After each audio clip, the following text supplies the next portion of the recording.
मित्रों, कल रात 8/9/2025 को जब हम सो रहे थे तब भारत के 15 शहरों पर मिसाइल और ड्रोन अटैक हुए। जालंधर, अमृतसर, चंडीगढ़, जम्मू, गुजरात और राजस्थान के कुछ शहरों से लोगों द्वारा धमाके सुनने और मिसाइल आदि देखे जाने की खबरें आ रही थी। शुरू में लगा यह शायद कोई मॉक ड्रिल है, फिर लगा कि शायद हमला है या फिर हमारे जेट्स उड़ रहे हैं।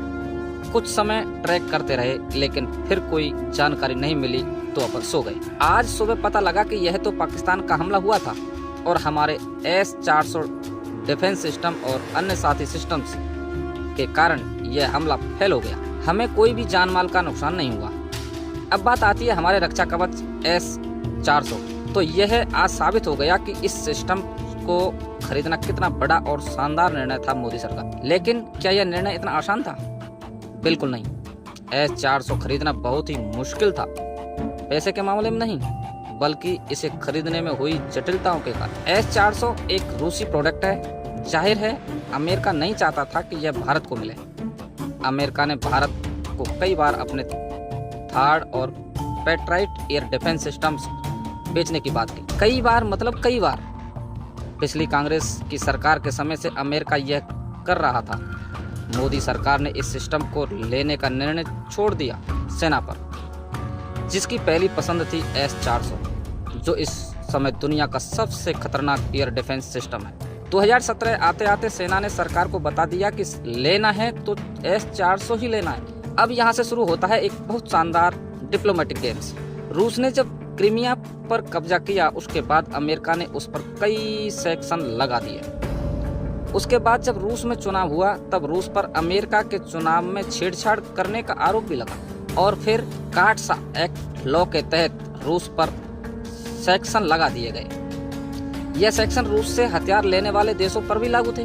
तुर्की जो एक नाटो देश है, अमेरिका का दोस्त भी है, वह अमेरिका के साथ F-35 प्रोग्राम का हिस्सा था। लेकिन जब 2019 में टर्की ने रूस से S-400 लेने शुरू किए तो अमेरिका ने गुस्सा होकर टर्की को F-35 प्रोग्राम से हटा दिया। भारत ने 2018 में रूस के साथ S-400 की डील साइन कर ली थी और तुरंत अमेरिका को भी जानकारी दे दी। इसके बाद अमेरिका में एक प्रक्रिया शुरू हो गई भारत पर काटसा के अंतर्गत सैंक्शन लगाने की, क्योंकि भारत भी वही कर रहा था जो टर्की ने किया और भारत तो नाटो देश भी नहीं था, इसलिए सैंक्शन और भी कड़े लगने तय थे। अब अगले 4 साल भारत सरकार ने एक जबरदस्त डिप्लोमेटिक खेल खेला। प्रधानमंत्री श्री मोदी ने पहले ट्रंप के साथ और फिर बिडेन के साथ मिलकर यह सैंक्शन हटाने के लिए बात करते रहे। कभी बात बनती, कभी बिगड़ती और फिर आया जुलाई 2022, जब भारत सरकार के प्रयासों के फलीभूत US कांग्रेस ने भारत की रूस के साथ S-400 डील को एक अंजाम दिया। ऐसा ना मौका पहले किसी को मिला ना शायद आगे मिलेगा। भारत की इस डील को अमेरिका की तरफ ग्रीन लाइट मिली। यह जानना भी जरूरी है कि इसी काल में भारत ने अमेरिका से भी कई हथियार खरीदे, चाहे अपाचे हों, चाइनोक हों, रोमियो हो या कई ड्रोन सिस्टम्स हो। भारत ने कहीं ना कहीं अपनी खरीद क्षमता को अपनी ताकत बनाया और उसे यह लवरेज भी मिला। अब हम छोटी छोटी बातों पर हल्ला मचाते हैं। तेल महंगा हो गया, प्याज महंगी हो गई, अरे हथियारों पर लाखों करोड़ क्यों खर्च कर रहे हो, इतने में तो स्कूलों और अस्पताल बना लो।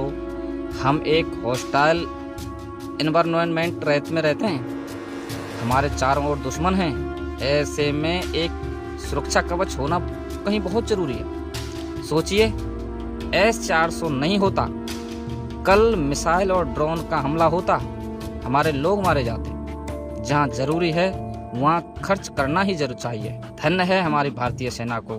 भारत माता की जय। वंदे मातरम।